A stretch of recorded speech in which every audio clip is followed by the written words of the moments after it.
full collapse. "I've been wondering, Lottie." "What's that, Lila?" "What do you call a kettle that doesn't boil so well anymore?" "I call it the poor soul pulling us. Perhaps we need a new one." Ethel decided long ago to ignore the coach's snide remarks and quietly carry on working. What she couldn't ignore was how difficult work seemed to be. Ever since the grand opening, she'd felt unwell. "Bother my wheeshing! It would leave me short of breath," she panted, annoyed. "No one will notice as long as I keep going. I didn't build this line just to hand it over to another engine." But someone did notice. "I'm fine, Mr. Hatt. Honest." "Bold is the engine who tries to get one past their builder," Topham chuckled. "How can I get past you if you're the one driving me?" Ethel asked, confused. "I can tell you're struggling," Topham continued, "and so can your passengers." "They can?"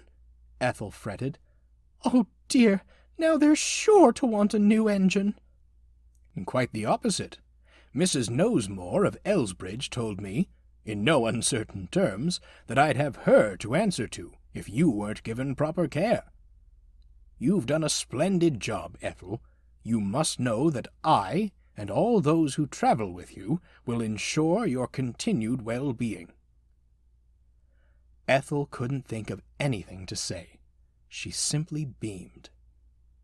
"I believe," Topham pondered, "the problem lies within your firebox and boiler. They aren't providing the steam you need. I shall have to see what can be done." "Thank you, sir," Ethel murmured, "but something else might be adding to it." The grand opening had done nothing to halt Ethel's nightmare, and as the skies above her clouded over, she spoke of the horrific scene that unfolded night after night. "Nightmares," Topham said thoughtfully, "can be stifling, like a long, dark tunnel." "A what?" "A tunnel," Topham explained. "It's like a hole for railway lines to pass through hills that are too steep to climb." "I'm glad we don't use these ton-holes. They sound dreadful," Ethel shuddered. "Just like your nightmare," Topham added. "But some dreams are quite comical. Why, I once dreamt I spilled tea on my clothes without realizing it, and everywhere I went people laughed at me. No matter how they make us feel, dreams can teach us lessons.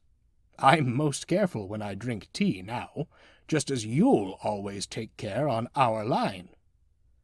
Ethel smiled calmly.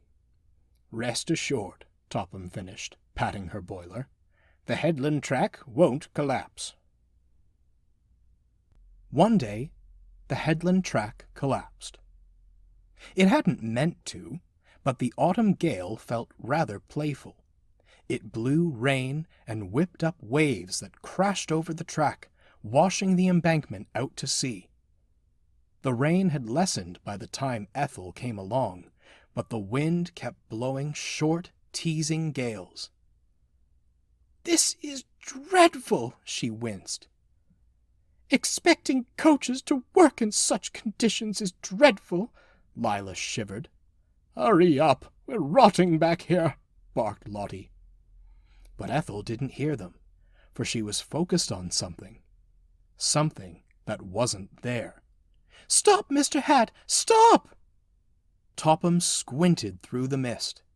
Where there was once solid ground, 2 rails dangled lazily above the swirling sea. He braked the train to a halt, then jumped down. "Be careful," Ethel called. "Don't you get washed away, too." Topham returned a few moments later, looking despondent. "We had best go back." No one, not even Lila or Lottie, said a word as they backed away. Ethel could only think of her dream as the ruined track faded from view. When the wind died down, Ethel and Topham returned to the site of the collapse with the workmen. Mr. Dry stared between the sagging rails. "As I said, sir," Topham ventured, "it's far from an ideal situation."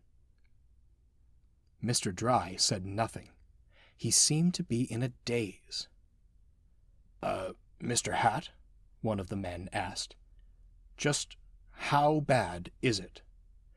"Well, Davies, there's no sugar-coating." "Are you mad, man? We can't afford luxuries like sugar at a time of crisis."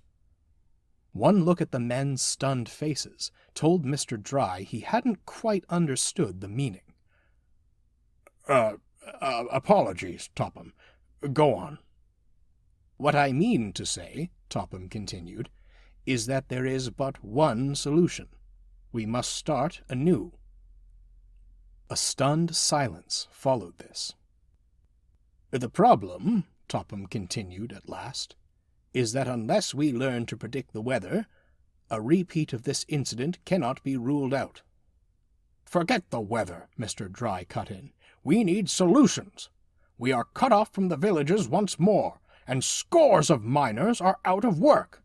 We must build a new track, a stronger track, around the headland." Ethel was at a loss for words. Her nightmare had become reality. She couldn't bear to look at the ruins of her hard work. The sky above grew darker, as if enveloping her, like a long, dark... "That's it!" Everyone stopped and stared at her. "Sirs," she said, "we don't need to go around. We can go through." No one quite seemed to understand. "We could build one of those ton-holes, Mr. Hatt," she exclaimed. A smile crept across Topham's face. "Why didn't I think of it before? Well done, Ethel. We want a tunnel." "You brilliant little engine!" Mr. Dry cried with jubilation. "It's perfect. We'll need plenty of men for the job. That solves the miners' quandaries. We'll have our railway restored in no time." "And I'll help too, sir," Ethel bubbled, "just like with the headland track." "I don't know, Ethel." Topham looked stern. "Your boiler and firebox are worsening. A job like this won't do you any favors." "But I have to help, sir. It's our line." "I'm surprised at you, Topham," Mr. Dry marveled. "Why, if it's a simple matter of new parts, you should have come to me. The horses will have to assist for a while. We must get Ethel feeling right as rain." Topham smiled at his superior, then turned to Ethel. "I suppose I can't argue with that," he chuckled. "It seems Mr. Dry and I have another little project of our own." The sun shone as work on the tunnel began. The men wasted no time plunging pickaxes and shovels into the earth, loading the chaldrons to be pulled away by horses. "They may wheesh as much as kettle," they said, "but at least we know they aren't magic." "Are they?" A horse whinnied at this, and the wagons felt it best not to speculate further. But what of Ethel? Topham and Mr. Dry were as good as their word. They found exactly what they needed to mend her. Once they finished, she emerged a stronger and different-looking engine. But that's another story.